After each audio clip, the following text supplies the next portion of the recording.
STAKK Nation, welcome back to the channel. Champions! Yes.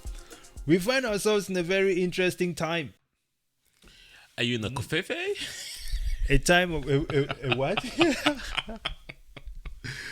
We find ourselves in a time of ordinals. Okay. Or as some people will say, intruders showing up on the Bitcoin blockchain.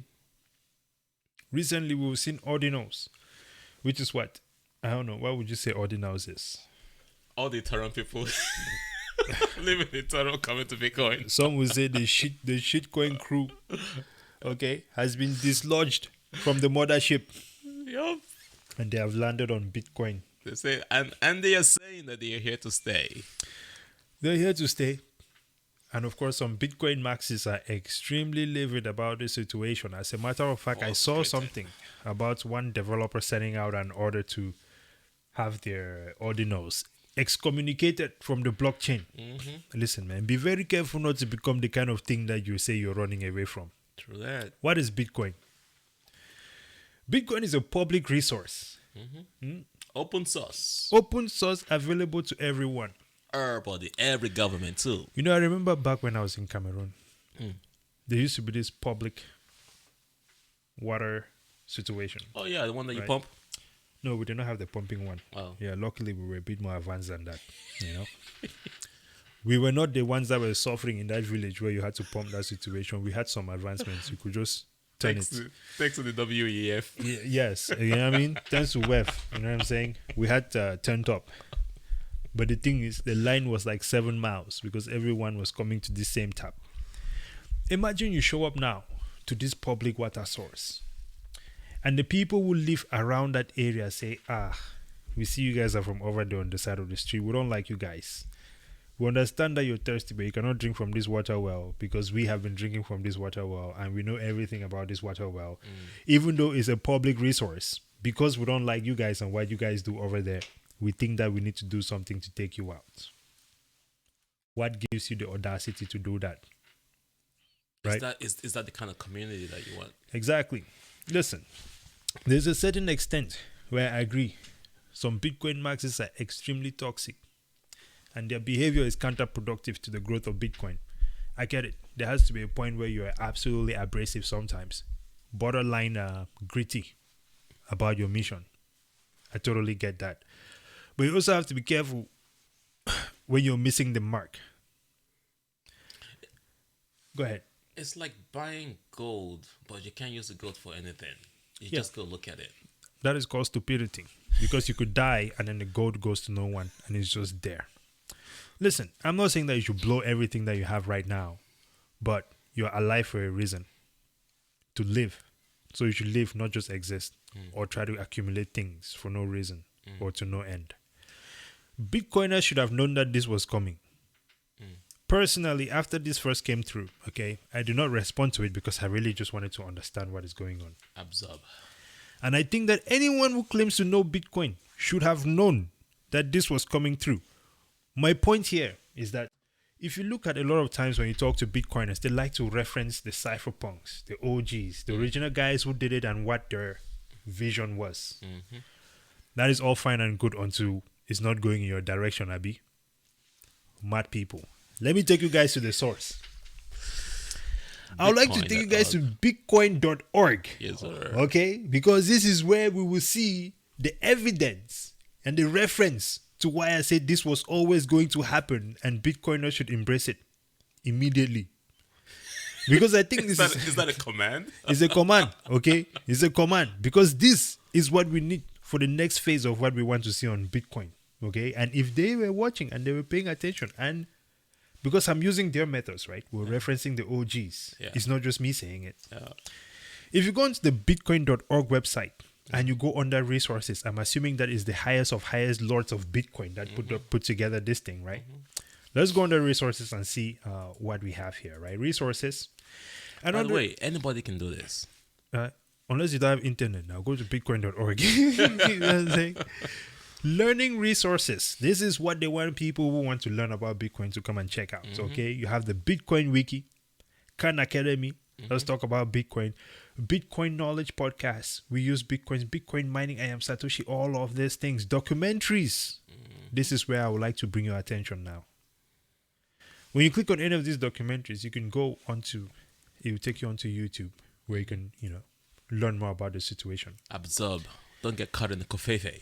Now, this situation here, I'm just going to play. It's not even up to a minute of it. But I want you to listen to it and then let me know what you think. I have a comment though. Yes. Before you play this video, right? Yeah. When I talk to people about our channel, they're like, oh, you don't have 1 million followers. But the funny part is that the channels with the biggest information and knowledge do not always have the biggest followers. Look at what this channel has. 900 subscribers. And the information coming out of this channel. With the most powerful information. Listen. People want to be entertained, unfortunately. Or fortunately. This is why sometimes we also say some wild shit. Just to keep it interesting. Yep.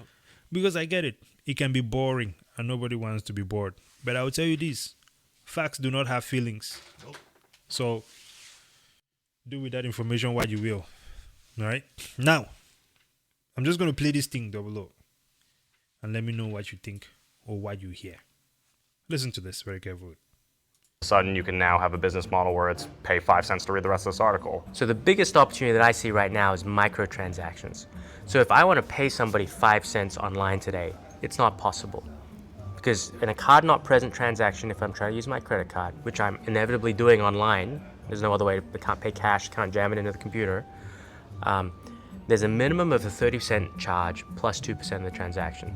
So if I'm trying to charge you 5 cents and it's going to cost me 30 cents to do it, I can't do it. So if you remember the earthquake in Haiti a little while ago. What did you hear there? This is bringing Bitcoin to the rest of the world. Guess what? You know how MasterCard, Visa charges a transaction fee? Yes.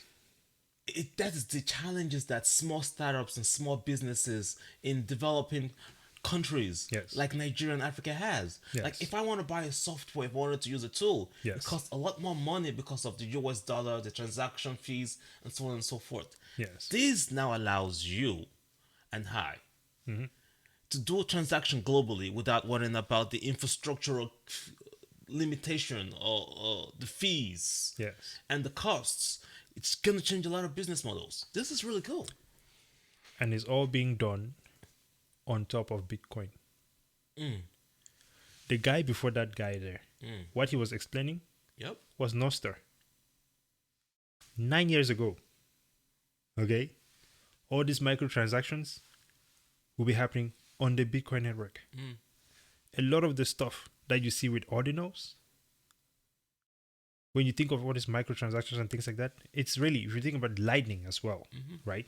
This guy is explaining Lightning 9 years ago. Yeah. Let me play one more here before we move on, because I'm going to kind of tie all of this together. Value to each other all the time. So that, and they'll use Bitcoin for that. If it does take off, I suspect that it will become invisible to consumers. And in the same way that... Did you hear that? If it takes off, it will become invincible to the consumers. Kind of like how the Visa transaction fees and Master transaction fees are invisible to you, but they're actually kicking your butt indirectly. So I'll rephrase what he said again this way. If Ordinals takes off, Bitcoin will become invisible to the user, because all of these things will be built on top of it. Normal stuff that you and I do every day. Exactly.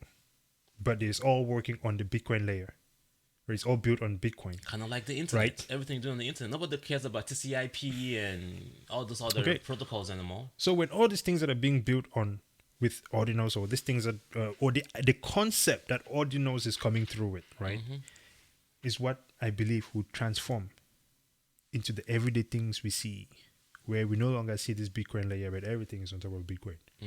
This was 9 years ago, right? I'll just play a few more just to make sure I have all of it. That people don't think about payment systems in general. You know, Bitcoin will be invisible and transparent to them, and so they'll just know that they can pay to pay a penny to read an article on their tablet, and they won't even be thinking about it as Bitcoin, because Bitcoin will all be invisible to them. in the background. It's going to be an infrastructure system.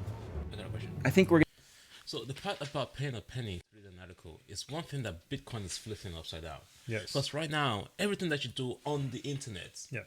is being sold, being tracked, being controlled. Yes. Bitcoin gives you that level of security and privacy.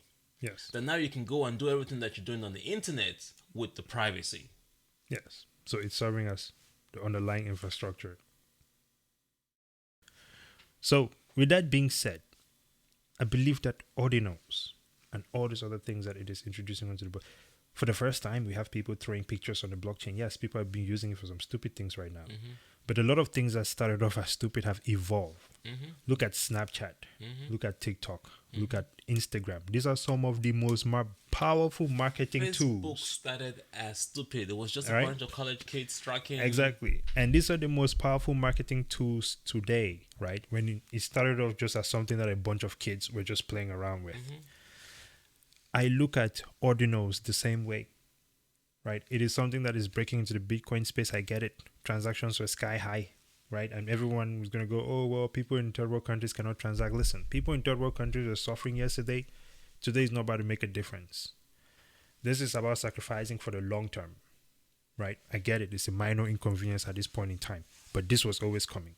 And this is how we achieve that next level of building on Bitcoin, right? That's what I see here. I don't think it's always going to be on this base layer because we can see that it'll be inefficient, but I think that is definitely going to evolve into like a layer 2 thing, right? And this is something that, the original, the OGs in Bitcoin had mentioned already. So can someone explain to me why Bitcoin maxis are pissed off about this Ordinals thing? Double up. Your thoughts. I'm not a maxist, so I can't read their mind. No, I'm just saying. I say your thoughts. I know. I'm giving you my thoughts. Yeah. I'm not a maxist. I can't read the mind. Right. But I think it's always very important that when these situations happen, right? This is why I call it the kofefe, because it's just like a confused comment. Like, what the hell is going on? Like, what do you really mean? Take some time, relax, do some research, which is what we've done here, and we realize that this could actually be a good thing. Yes. There's gonna be the bad group of people with the NFTs.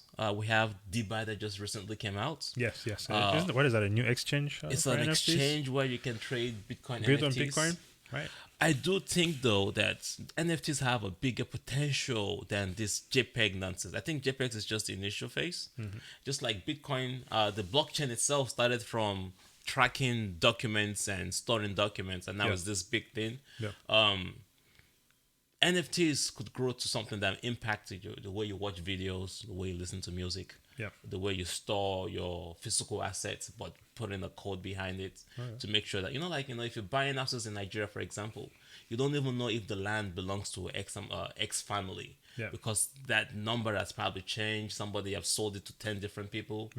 NFTs could help you store that in the future. All this JPEG stuff is nonsense, but hey, if that's what people want to do, you're free to do it. But I think that future is coming. Okay. I think this is quite interesting. Absolutely incredible. Listen, that's my take on Ordinals there, man. And I think there's a lot more to come with it. I might be wrong, but I think that is the direction in which it's going. Well, ladies and gentlemen, please subscribe to the channel. Follow us on Twitter, STAKKFin. We're also on Facebook, STAKKFin. Instagram is, up in the air. Who knows what they're up to, man? Those are, they're probably hanging out with the Ethereum people. We're also on Spotify, STAKK. And until next time, what do you guys think? Let us know down in the comments. Praise and out.